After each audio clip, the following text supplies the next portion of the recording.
This couple bought a $10 million mansion for just $1. But there was one condition. They could never open the cellar in the backyard. Otherwise, the wealthy man would take the house back. The couple thought this was some kind of joke, but the wealthy man didn't explain anything. He just said it was too late and let them stay in the mansion for the night. However, the next morning they found the wealthy man had vanished. On the table was a real estate contract with exactly the conditions he had mentioned the day before. So the couple went to the backyard. Sure enough, there was a locked cellar. Anna was thrilled beyond words, but Jack didn't believe in such good fortune falling from the sky. He thought there might be something terrible hidden in the cellar. Or maybe this was some new type of scam. Just then, the real estate agent hired by the wealthy man showed up. She told them this deal wasn't a scam at all. All they had to do was sign the contract and the house would be transferred to their names. Jack didn't agree right away after hearing this. Instead, he pulled his wife aside and shared his concerns. But Anna wasn't having any of it. She thought they'd be crazy not to take such an incredible deal. Jack felt his wife had a point, so he signed the contract and they both became the legal owners of the mansion.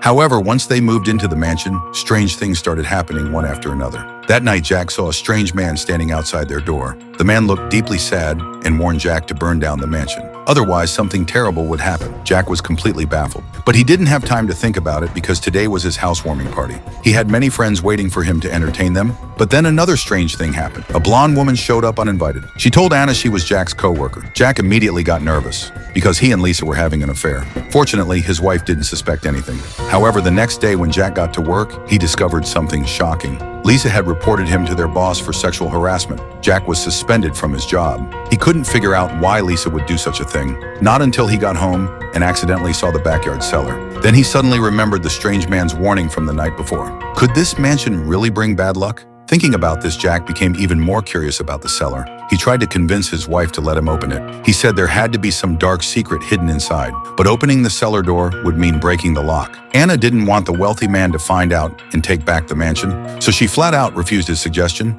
Seeing how determined his wife was, Jack decided to get creative. He asked the house designer for the mansion's blueprints. He planned to dig a secret tunnel to the cellar, but he accidentally learned something strange from the designer. It turned out the mansion's previous owner was named Charlie, not the wealthy man who sold them the house. The wealthy man was the owner before Charlie, but ever since the wealthy man's wife and daughter died, the designer hadn't seen him in 25 years. This made Jack even more curious. He was determined to see what was hidden in that cellar. According to the blueprints, Jack found the cellar was right next to the staircase, so he tore up the floorboards under the stairs. He crawled into the passage beneath the floor. There he found a sealed wooden door. Obviously, the cellar was right behind it, so Jack used a power drill to make a hole in the door. He was ready to see what was really inside. What a coincidence. His wife suddenly came home at this crucial moment.